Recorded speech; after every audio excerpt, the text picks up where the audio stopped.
Hai, balik lagi di channel YouTube gua. Nama gue Kinanti Larasati, panggil aja Kinan. Dan terima kasih buat kalian yang sudah mau ngeklik video ini. Dan di video kali ini bahas lagi dan lagi tentang BHFC.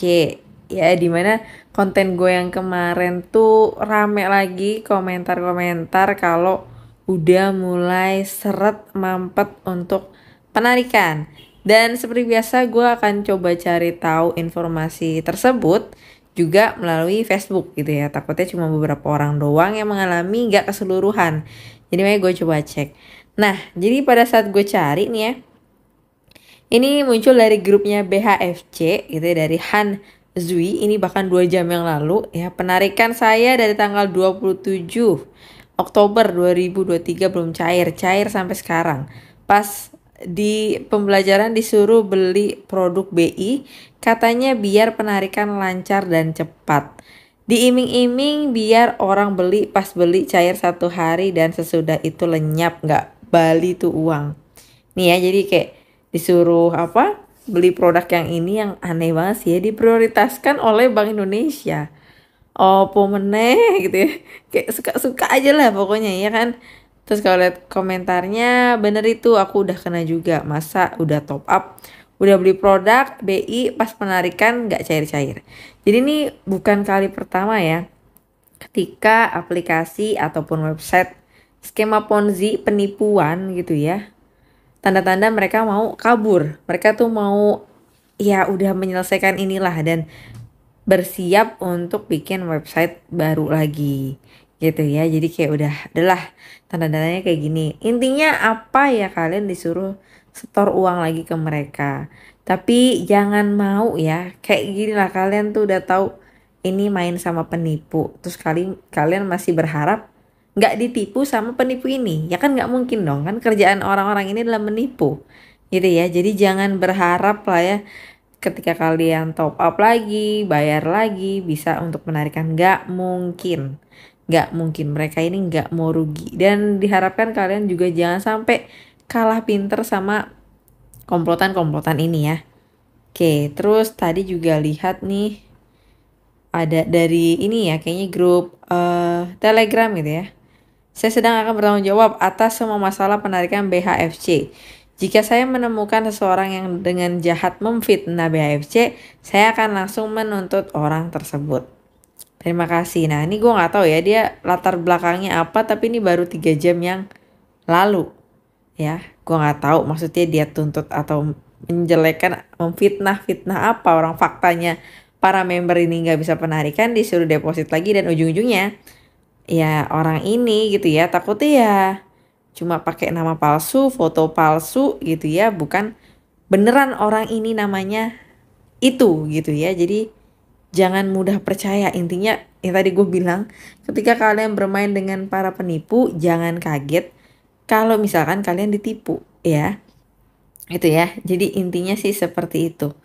Terus kita lihat aja ini dari grupnya. Apakah ada yang terbaru dari grup ini? Sepertinya sih sudah tidak ada nih. Ada lagi dari Adi nih ya. Kok nggak bisa ditarik nih ya. Tuh nggak bisa ditarik ya. Jadi ya udahlah, nih udah pasti tanda-tanda mereka mau kabur. Mereka udah nggak peduli lagi gitu ya. Dan ujung-ujungnya ya pasti kalian jadi korbannya. Terus kemarin kan gue bikin video gitu ya di sini ya, video gue ini. Kalau gue lihat di sini ada yang baru ya. Jadi di sini ada beberapa ya. Saya juga korban BHFC, mau narik, disuruh TF dulu, nggak masuk akal kan? Nggak masuk akal. Jangan mau transfer ya. Jadi ini juga ada dari code box 21. Dan yang jadi korban orang-orang yang awam yang pemikirannya di luar Nurul. Di luar Fikri juga sih ya. Terus dari Aisri Masfuroh. Coba kak cek juga ada APK mirip TTE sama persis dengan BHFC. Coba up biar nggak kebanyakan korban. Oke, mungkin nanti gue bakal coba cari tahu ya untuk ini requestannya. Terima kasih. Terus kak, jadi pihak yang diuntungkan si Ponzi itu aja ya kak? Kak jadi pihak yang diuntungkan si Ponzi-nya aja ya Kak? Maksudnya gimana pertanyaannya? Kak jadi pihak yang diuntungkan si Ponzi-nya aja ya Kak? Oh mungkin maksudnya yang diuntungkan itu mentor Ponzi-nya mungkin kali ya? Atau pemain Ponzi-nya? Bisa jadi 100% selama gue mengikuti apa ya aplikasi-aplikasi skema Ponzi ya. Intinya gini deh, kalau kalian rugi di sebuah bisnis, kan pasti kalian trauma dong, gak mau bisnis itu lagi dong. Tapi ketika kalian bilang kalian trauma di bisnis itu, tapi kalian masih tetap lanjutin, atau kalian tetap gitu ya, berbisnis dengan sektor yang sama, menurut gua, kalian itu nggak trauma, kalian tuh malah untung. Makanya kalau pemain Ponzi ataupun mentor Ponzi bilang saya jadi korban, tapi besok-besoknya dia nge-share juga aplikasi-aplikasi skema Ponzi penipuan, berarti kesimpulannya adalah mentor Ponzi itu doyan, seneng, dapat untung, ya udah bisa dipastikan. Apalagi dia punya bawahan banyak, kalian setor duit gede-gede, ya secara nggak langsung kalian itu udah ngasih makan orang-orang ini gitu ya. Terus di sini juga dari Ozi Enich KLL. Saya dari kemarin malam sudah firasat isi ulang dikasih imbalan pasti mau scam. Terus saya memberanikan diri bilang begitu di grup Telegram BFC dan saya dibilang fitnah, menyebarkan rumor nggak benar dan saya diserang satu grup. Abis itu dikeluarin dan akhirnya sekarang scam pada nangis dia orang. Ya kadang orang yang udah tahu scam-scam kayak gini gue jadi pertanyaan nih. Kayaknya memang dia nih pemain Ponzi ya, udah paham ya. Yang dikasihankan dan di apa ya? Jadi korban itu sebenarnya ya orang-orang awam yang nggak ngerti dan dia berpikirnya adalah ini real investasi ya, bukan penipuan gitu ya. Terus kita lihat lagi nih.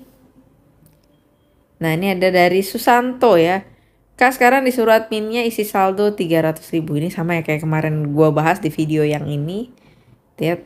Terus ada yang komen lagi The Black 2817. Tolong laporin aja ke polisi secepatnya Kak agar tidak bertambah korban yang tertipu. Kasihan yang polos-polos pengen dapat uang cepat tapi ternyata malah kehilangan uang.